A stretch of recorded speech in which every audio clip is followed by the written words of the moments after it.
The purpose of this DVD will be to go over the safety features and the operations of this piece of equipment. The first safety feature is your emergency cord. When you push on that cord, as I did with my knee, you'll notice that button was released. To reset it, simply pull the button. On the control panel, there is also an emergency stop, which will do the same thing. It will kill the power to your main motor. To reset that, you will simply turn it clockwise. It releases, and the power comes back on. At this point, I'd like to demonstrate the purpose of the buttons. When your power is on and the emergency stop is not on, you will have this light will be lit up, indicator light, power indicator light. You will turn the key on. At this point, you push the buttons, and as demonstrated, it will be going in the direction of the arrow, which would be pulling the metal in. This button reverses the movement, which would pull it out. The bending roll, up and down. If you notice the down button, you'll notice the display will also go down. This is in inches, telling you where you're at any time. Up, you'll see the numbers increasing. There's set points on this display. 0 will hit a limit switch at 0, and at 4.72 inches in the down direction it will hit the other limit switch, which should be able, you should take a piece of metal and run it straight through that point. The purpose of this part of the video is to demonstrate the purpose of the bending roll motor. Down, up, you'll see the limit switches, you see the function of it. This is your adjustment for your pinch roll. This is your manual drop-in. To remove this, to remove a cylinder, you will pull the pin, move the handle up, and at this point you will move the roll out, remove your cylinder. Once the cylinder is removed, you will bring it back in, down until it clicks back into place. There is a safety switch here that will not allow the motor to run while the manual dropout is out of position. We cut a piece of 16 gauge metal, 80 inches by 31.4 inches, which will give us a 10-inch cylinder once it's complete. As a guide, we've gotten a piece of 16 gauge, small piece of metal, and we've used it to adjust the pinch plate roll. What you're trying to achieve is it's slightly loose here, but in the middle, it's tight. On this end, it's loose also. Therefore, you know it's going to grab in the middle and pull it in. Now that our pinch plate is adjusted, pinch roll is adjusted, the next step is to hit the reverse for the rolls to take in the metal approximately 2 inches.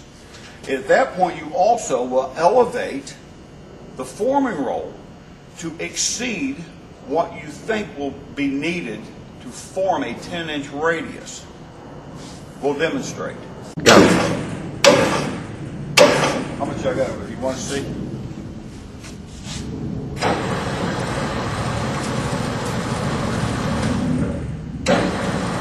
Raising the bending roll. Stop. Okay. At this point, you'll hit the forward arrow and remove the metal. At this point, we'll grab the metal and we're going to take it around to the front.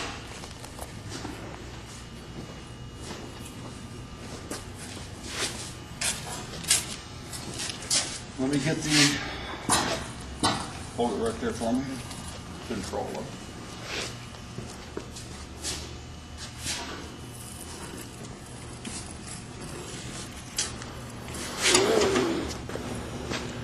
At this point, you will take your pre-bend out, take the other piece in, on there, and you'll feed it in.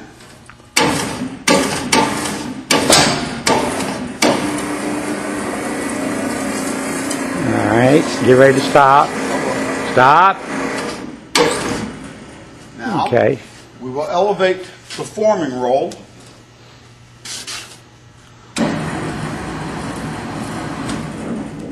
Feed it back.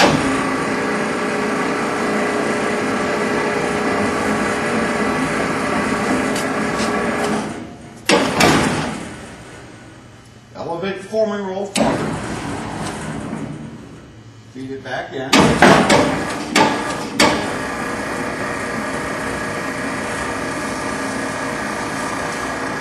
Nice looking cone you got there. Elevate.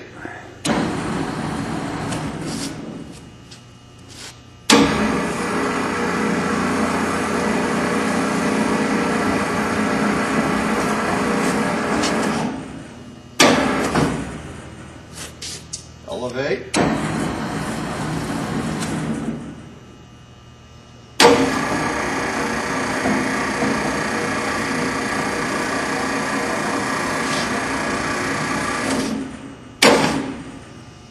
Elevate.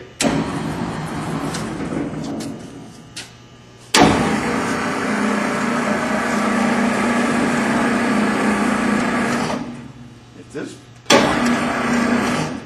you gotta be careful. At this point, we'll release.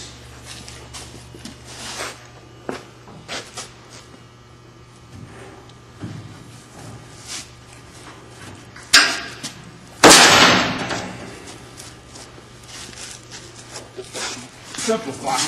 Take it easy. Drop your pinch roll down.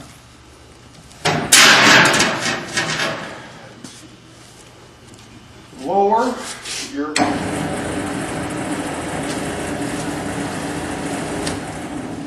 forming roll out. Your bottom pinch roll.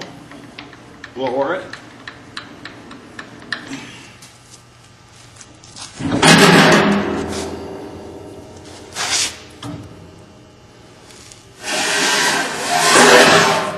You want to give me a hand there?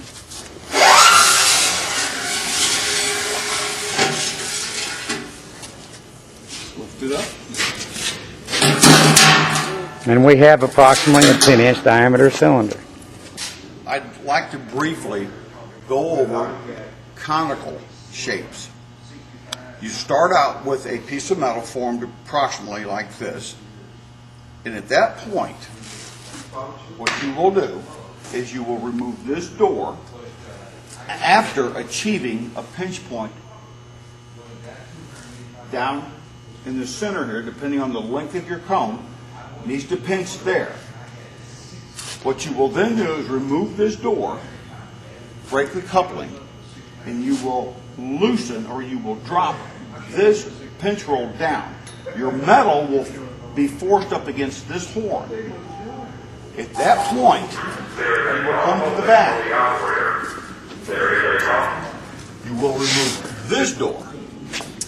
And because the larger side will be in this area, you will drop this down because it's a larger radius, keeping the metal forced up against the horn for control.